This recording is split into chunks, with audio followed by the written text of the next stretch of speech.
Sebuah dongeng. Kalian pasti pernah kan membaca sebuah dongeng saat masih kecil atau dibacakan oleh orang tua kalian?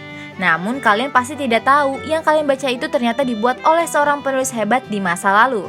Beberapa dongeng karangannya sangat banyak sekali diminati di pasaran. Penasaran kan siapa yang membuat dongeng yang kalian baca saat itu? Langsung aja yuk kita tonton video ini. Eits, jangan lupa jaga jarak kalian ya saat menonton. Hans Christian Andersen lahir 2 April 1805.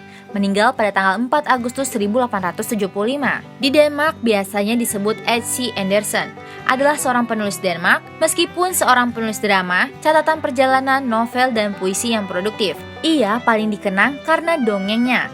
Ia adalah anak tunggal. Ayahnya juga bernama Hans. Menganggap dirinya terkait dengan bangsawan. Nenek dari pihak ayah telah memberitahu ayahnya bahwa keluarga mereka berasal dari kelas sosial yang lebih tinggi. Tetapi penyelidikan telah membantah cerita-cerita ini. Sebuah spekulasi terus-menerus menunjukkan bahwa Andersen adalah anak tidak sah dari Raja Christian VIII, tetapi gagasan ini telah ditentang.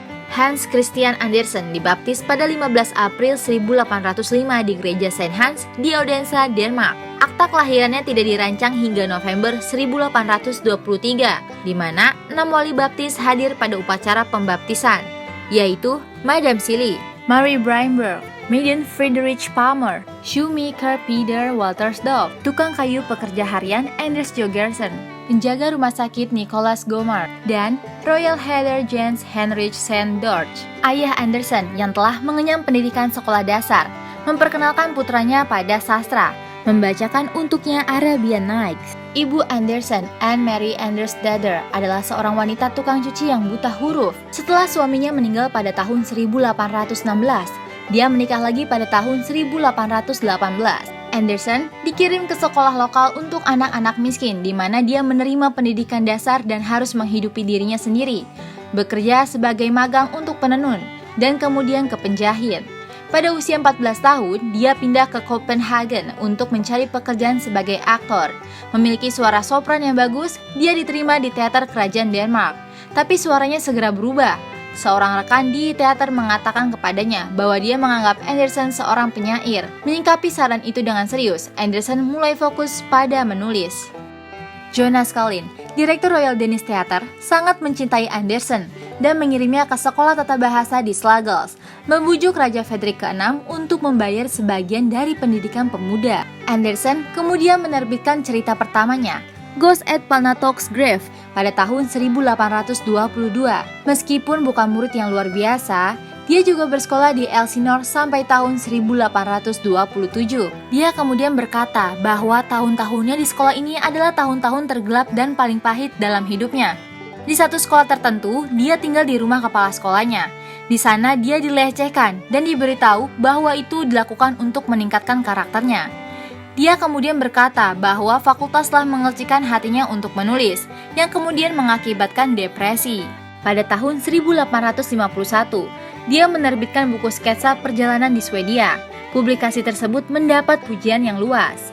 Andersen menerbitkan beberapa catatan perjalanan panjang lainnya, seperti gambar bayangan perjalanan ke Harz, Saxon Swiss, dan lain-lainnya. Pada musim panas 1831, bazar penyair di Spanyol dan kunjungan ke Portugal pada 1866. Yang terakhir menjelaskan kunjungan dengan bahasa Portugisnya bersama George dan Josh O'Neill yang merupakan temannya pada pertengahan tahun 1820-an ketika dia tinggal di Copenhagen. Dalam catatan perjalanannya, Andersen memperhatikan beberapa konvensi kontemporer terkait dengan penulisan perjalanan, tetapi dia selalu mengembangkan gaya yang sesuai tujuannya sendiri. Masing-masing catatan perjalanannya menggabungkan catatan dokumenter dan deskriptif tentang pengalamannya, menambahkan bagian filosofis tambahan tentang topik seperti apa artinya menjadi seorang penulis, keabadian umum, dan sifat fiksi dalam laporan perjalanan sastra. Beberapa catatan perjalanan seperti di Swedia bahkan memuat dongeng. Dongeng Andersen terdiri dari 156 cerita dalam 9 jilid dan diterjemahkan ke lebih dari 125 bahasa. Telah tertanam sejak budaya dalam kesadaran kolektif Barat, mudah diakses oleh anak-anak, tetapi menyajikan pelajaran tentang kebajikan dan ketahanan di wajah kesulitan bagi pembaca dewasa juga. Dongengnya yang paling terkenal termasuk The Imperil New Clothes, The Little Mermaid, The Nightingale, Steadfast Soldier, Red Shoes, The Princess and the Peanuts, Snow Queen, The Ugly Duckling, The Little Match Girl, dan Thumbelina. Cerita telah mengilhami balet, drama, dan animasi dan film live action. Salah satu Copenhagen terluas dan tersibuk jalan-jalan, skirting Copenhagen City Hall Square di pojok tempat patung perunggu Andersen yang lebih besar dari aslinya berada. Diberi nama H.C. Andersen Boulevard. Itulah tadi informasi mengenai Hans Christian Andersen, si pembuat dongeng. Apakah kalian sekarang sedang memikirkan cara masuk ke dalam dunia dongeng itu?